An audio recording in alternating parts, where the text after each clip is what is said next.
సందీప్ను కలవడానికి వచ్చిన చండిక సందీప్కి బెయిల్ ఇప్పించిందా లేదా? పూర్తి వివరాలు ఈ వీడియోలో చూద్దాం. పలికే బంగారమైన సీరియల్ జూలై 23వ ఎపిసోడ్ పూర్తి రివ్యూ మీకోసం. సందీప్ జైలు నుంచి బయటకు వచ్చేసేలా ఉన్నాడు. మీరు పెళ్లి చేసుకోండని జానకి శివ హాసినీలతో మాట్లాడుతూ ఉంటుంది. మీ గురించే కదా నా మెడలో నేనే తాళి కట్టుకున్నాను. దానికి విలువ లేకుండా మీరెందుకు చేస్తున్నారు? మీరిద్దరూ తొందరగా పెళ్లి చేసుకోండి అని చెబుతూ ఉంటే నువ్వు భయపడొద్దు అంటాడు శివ. ఇక హాసిని అయితే మా కోసం ఎవరూ చేయలేని పని చేశావు కాబట్టి ఆ సందీప్ బయటికి వచ్చేలోగా నీ కోరిక నెరవేరుతుంది, మా పెళ్లి జరుగుతుంది అంటుంది. అలా ఎలా జరుగుతుంది అని శివ అంటాడు. నేను మొత్తం ప్లాన్ చేస్తానుగా అంటుంది హాసిని. ఇక శివ గంగాధర్కి సాయం చేయాలి, ఆ తర్వాత మనం పెళ్లి చేసుకోవాలి, ఇదంతా నేను చేస్తాను అంటాడు. వీళ్ళు ఆనందంగా ఇలా ఉండాలంటే సందీప్కి బెయిల్ రాకూడదు. సందీప్కి బెయిల్ రాకుండా చూడమని స్వర తన మనసులో అనుకుంటూ ఉంటుంది. ఇకప్పుడు సత్యమ్మ మాట్లాడుతూ సందీప్కి ఎట్టి పరిస్థితుల్లోని బెయిల్ రాకూడదు అంటుంది. మరో సీన్లో సందీప్ని సూపరింటెండెంట్ పిలుస్తారు. చండిక వస్తుంది. సందీప్ని చండిక కలిసి మాట్లాడుతుంది. ఈవిడ చాలా పవర్ఫుల్ లేడీ అని, మినిస్టర్ దగ్గర నుంచి అందరూ ఈవిడికి తెలుసు అని ఆ పోలీస్ ఆయన అంటారు. గంగాధర్ గారి వైఫ్ అని సహదేవ్ చెప్పేసరికి సందీప్ షాక్ అవుతాడు. నేను వాడి పెళ్ళానేంటి, వాడే నా మొగుడు అంటుంది చండిక. ఇక సందీప్తో చండిక మాట్లాడుతూ నీ గురించి ఈ సహదేవ్ మొత్తం చెప్పాడు, అంతా విన్నాను. విన్నదానికన్నా చాలా డబుల్ పవర్గానే ఉన్నావే అంటుంది చండిక. నీకు బెయిల్ వస్తుంది, నేను ఇప్పిస్తాను. నాకు హోమ్ మినిస్టర్ దగ్గర నుంచి అందరూ తెలుసు. నీ పని అయిపోతుంది. రేపటికల్లా నువ్వు బెయిల్ మీద బయటకు వచ్చేస్తావు. నువ్వు నాకు ఒక సాయం చేయాలి. ఆ గంగాధరు నాకు 50 ఎకరాల ఆస్తి రాయిస్తున్నట్లు సంతకం నువ్వు చేయించాలి. నీ పని నేను చూసుకుంటాను. నువ్వు డాక్టర్ అమ్మని ప్రేమిస్తున్నావంట కదా, మీ ఇద్దరి పెళ్ళి కూడా నేను జరిపిస్తాను. ఆ శివగాడికి ఒక చెల్లెలు ఉందంట కదా, అదంటే వాడికి ప్రాణమంట. దాన్ని మన చేతుల్లో పెట్టుకుంటే ఆ శివగాడు మనం చెప్పినట్లు ఆడతాడని చండిక అంటుంది. రేపు నువ్వు బెయిల్ మీద బయటికి వచ్చి తీరతావని చండిక మాటిస్తుంది. ఇక వాళ్ళు అక్కడి నుంచి వెళ్ళిపోతారు. ఇక చండిక వాళ్ళు కారులో వెళ్తూ ఉంటే సహదేవ్ కూడా వెళ్తాడు. చండిక సహదేవ్తో మాట్లాడుతూ మీ ఫ్రెండ్ చాలా తెలివైన వాడే, వాడు చూడడానికి అలా కనిపించట్లేదు కానీ వాడికి ప్లస్ మైనస్ కూడా ఉన్నాయని సహదేవ్ అంటాడు.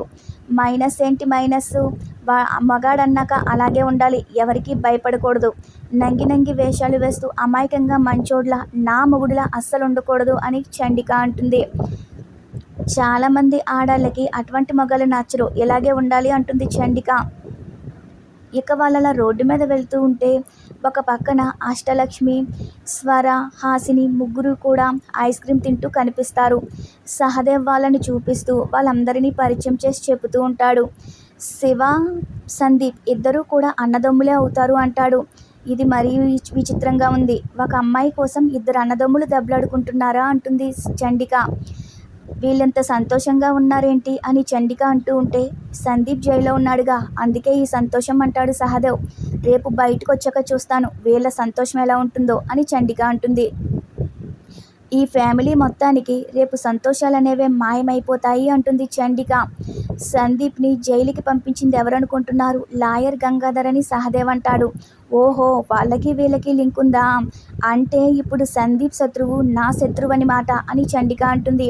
ఇప్పుడుందిగా మజా, ఇక్కడి నుంచి మొదలవుతుంది అసలు ఆట అని చండిక అనుకుంటూ ఉంటుంది. ఇక వాళ్ళ కారులో వెళ్తూ ఉంటే చండిక దుకాణంతో మాట్లాడుతూ మంగళగిరి వదిన ఉంది కదా, తన్ని ముందు రంగంలోకి దింపాలి, ఆ తర్వాత నువ్వు వెళ్ళు, మీరిద్దరూ కూడా ఆ అష్టలక్ష్మి సంగతి చూసుకోండి, నేను మిగతా సంగతులు చూసుకుంటానని చెప్తుంది.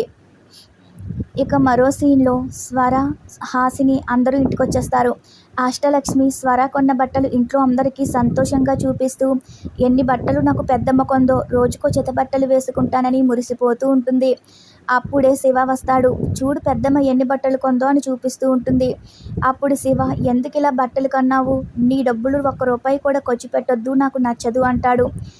నీ కోసం నేను ఖర్చు పెట్టాలి కానీ నువ్వు డబ్బు తీయొద్దు అంటాడు. ఎందుకురా అలా అంటున్నావు, తను ఎవరో కాదు కదా, తను కూడా నాకు కూతురు లాంటిదే కదా అని స్వర అంటుంది.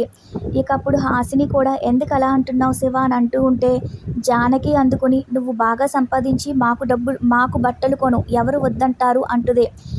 అందుకే కొంటాను, నాకు కాంట్రాక్ట్ పని ఓకే అయింది, ఇప్పుడు నేను కాంట్రాక్టర్ని, రంగులేసేవాడిని కాదని శివ అంటాడు. అందరూ కంగ్రాట్స్ చెప్తారు. మరో సీన్లో సందీప్ దగ్గరికి సహదేవ్ వచ్చి ఏం ఆలోచిస్తున్నారు అని అడుగుతాడు. హాసిని గురించి తప్ప నాకు వేరే ఆలోచన ఏముంటుంది అంటాడు సందీప్.